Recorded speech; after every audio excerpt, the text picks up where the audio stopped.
Hey guys, thanks for stopping by. Galaxy CDs, rocks, and flips. If you're a returning visitor, thanks for coming back. If you're new here, my name is Ryan and I am a full-time reseller scratching out an existence here in the greater Cincinnati area and working out of my home here in the Batcave. This channel is all about my journey as a reseller, and I'll share some of the things I've sold, some of the things I've bought, and some of the things I've learned along the way. One of those things is that it definitely pays to chat up those garage and estate sale sellers. And we'll talk about why here in a few minutes. But first, I'd like to share with you a few things that have rocketed their way out of the galaxy here in the last couple of days. First up, I have this Casio original equipment AC adapter. I think this was from a Casio keyboard way back in the day. It's very unusual to find one of these actually in its box. The box, as you can see from the photo, was a little bit worn, but the fact that it was there at all was actually pretty remarkable. Generally, you're going to find these in tubs or boxes mixed in with lots of other miscellaneous audio-video cables and other power adapters. Usually, if you can get them cheaply enough, they're worth picking up because you can flip them for $6, $8, $10 pretty easily. This one I picked up for 50 cents, even though it was in a box. It was the last day of a sale, so good score.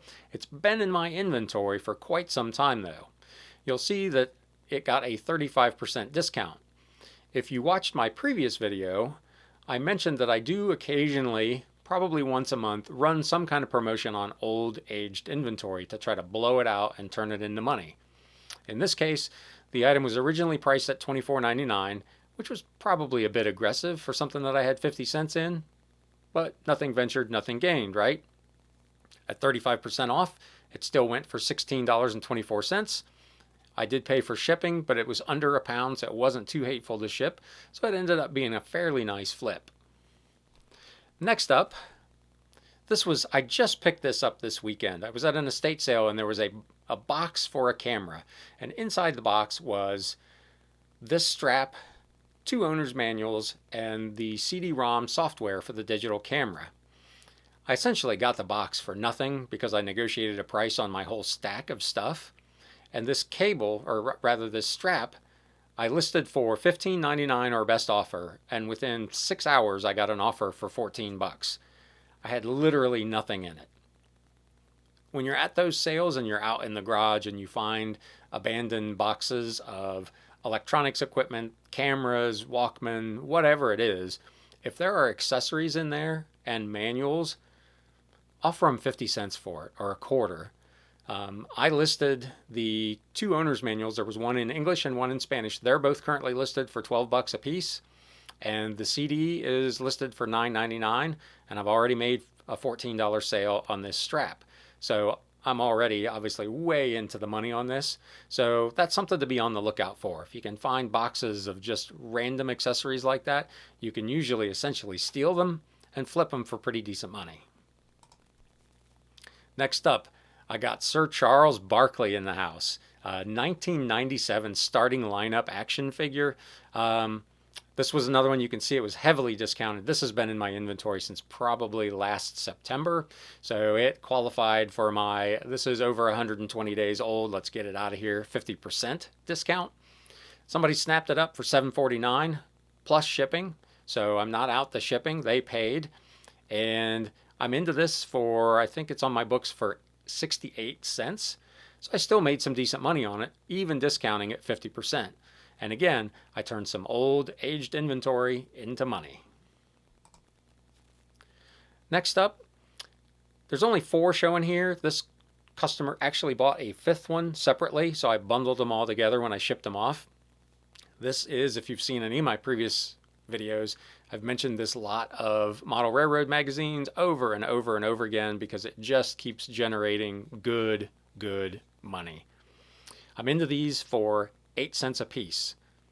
He bought $69.95 worth. That cost me a grand total of 40 cents. I did pay shipping, but even with that and after fees, this is going to be a roughly $60 net profit on 5 old magazines.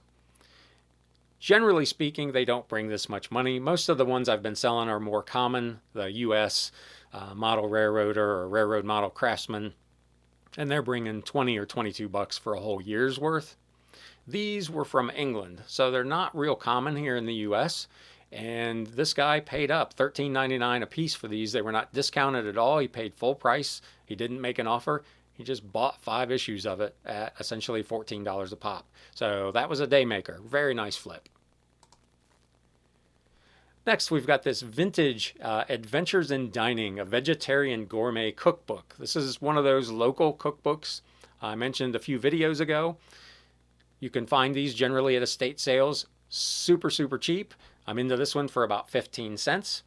They appeal to people who are looking for either recipes that friends, family, or loved ones may have had in one of these books, or in the case of this one, with it being vegetarian and it going to Sacramento, California, I'm reasonably confident this just went to somebody who was looking for an unusual vegetarian cookbook.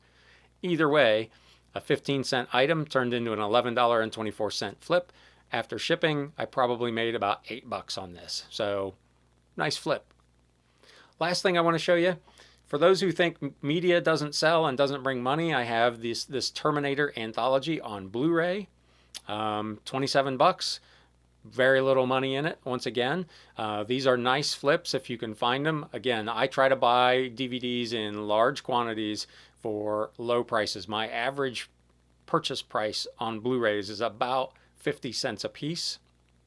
They don't all end up being home runs like this at $27. Some of them you end up lotting in 2, 3, 4, 5 to make 10 or 15 bucks on, but there are some out there that will command pretty good money if you can get them. So they're definitely worth looking at. So let's take a quick break, and when we come back, I will talk about why I think it's important to chat up those sellers. Welcome to this brief intermission and shameless self-promotion. This episode is brought to you by Galaxy CDs, because this channel has exactly no sponsors. If you'd like to sponsor an episode of this nonsense, go ahead and get at me, because my ad rates are what are known in the industry as dirt bleepin' cheap. That said, we make these videos for your undying love and attention. And you can show me that love and attention by clicking that thumbs up button like you're playing whack-a-mole for money. But wait, there's more. You can also click that subscribe button, and as an added bonus, that bell notification icon, and you'll be notified every time I put up a new video for life. Yours or mine, whichever comes first. Now, Ryan, how much is all this going to cost me, you ask? Because YouTube and I love you all so very much, this amazing technological wizardry is yours absolutely free. But you must act now. Click 1, 2, or all 3 of those buttons right now. Please and thank you. And now back to the show. And we're back. So what about talking with the sellers? What's the advantage of that? Now, if you're at a garage sale and there's just a handful of items there that you're interested in and you're going to buy them and get out of Dodge, maybe it's not so big a deal. But if you're looking and there's some stuff there that you really would like to have, but you're not willing to pay the price that they have listed right then, it pays to chat them up, be friendly. I don't hesitate to let them know I'm a reseller and I'm looking to get a large quantity of stuff, and to let them know that at the end of the sale, if they've got anything left over they want to get rid of, I'd be willing to make an offer. This can really, really pay off. The 2 pictures that you see are huge lots of books that I've picked up in the last 2 or 3 days, a total of just about 750 books in all that I've paid very, very little for. The first batch, the garage sale, she was asking $3 a book for all the books. Hardback, softback, didn't matter, $3 a piece. That's just too much. So I found a couple of items that if you watched my last video, I think it was, I showed you a couple of antique books that I picked up there that we negotiated down to $2 a pop on. But she's the one that I left her an offer, and I said, hey, if there's anything left at the end, shoot me an email and I'll come out and take a look. So she sent me a message and told me she had 128 books remaining and asked me to make an offer. I offered her $45. She said $50. I said I would take them. So for 50 bucks, I got these books, and I get them home, and I count them, and there's 172. So I took my net cost per book from 39 cents a piece down to about 27 cents a piece, because people don't take the time to accurately count their big boxes of books. They'll count a box and then say, I got 6 boxes of that quantity, it's probably this amount. They're not that careful about it generally. So almost inevitably, you end up with more than you bargained for. This all came about because we were just chit-chatting about books and about music and about movies while I was at her sale. Now, it also turns out that her son may be interested in selling his personal library, which apparently numbers about 2,000 books. And we've already kind of established a baseline price on what the books should cost, so we already have a pretty good idea of how much we'll be spending. I would love to get that score, and the only way it happened was by talking to the seller. The second batch is from an estate sale.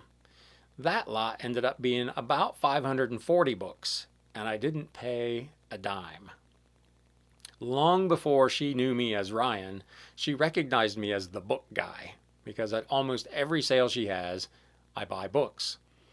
I'd actually bought a whole estate's worth of books at the end of a sale back in January from her. Obviously, there haven't been any sales for a couple of months, so we had kind of lost contact. But I saw her again this past weekend, and she had a sale, as I mentioned in my previous video, that she had a lot of books left over, and if I would just come and get them, I could have them. Now, I know I'm not the only person who goes to her sales that buys books, but I always make it a point to remember her name and to talk to her about how she's doing and how her family's doing and how things are going with her business. And she remembered that, and she hooked me up. Now, are all those books going to be winners? Absolutely not. Just like with the movies, there's going to be some that I'm going to have to put in groups of 2, 3, or 4, maybe more, to try to sell for 10 or 12 bucks. But I've got nothing in them, so what's the harm? Will there be a few in there that are big scores? I've already listed a couple that went up for 70 bucks a piece. If they sell for even half of that, that's huge money. This isn't necessarily a strategy that a part-time reseller might be able to pursue. It's very time-consuming to research 500, 700, 1,000 books and see which ones individually are worthwhile, and then of the pile behind me, of the ones that are not worthwhile, how to match them up, how to pair up 2 business books or 2 history books or whatever, 2 gardening books, whatever it happens to be, and then come up with a price and list those. As a part-time seller, your time is entirely too valuable. As a full-time seller, I like having a lot of long-tail items that I might sell 3 or 4 a day of at $10 or $12 of profit. If I can make 40 bucks a day just selling old books that are essentially worthless anyway and that I don't have any money in, that's a win. That will put gas in my SUV to get me to the next sale where hopefully I can get a better score. So with that, if you found anything useful in this video, do me a favor, like I said in the intermission, smack that thumbs up button for me, and feel free to subscribe and hit that bell notification icon so that you know when I do more videos. I'm trying to do a couple of these a week. I hope you find them interesting, and let me know in comments what you think. Are you buying books? How are you doing? Just give me a little feel for what your business is like. I'd really like to hear from you. And with that, it's time to sell. Thanks, guys.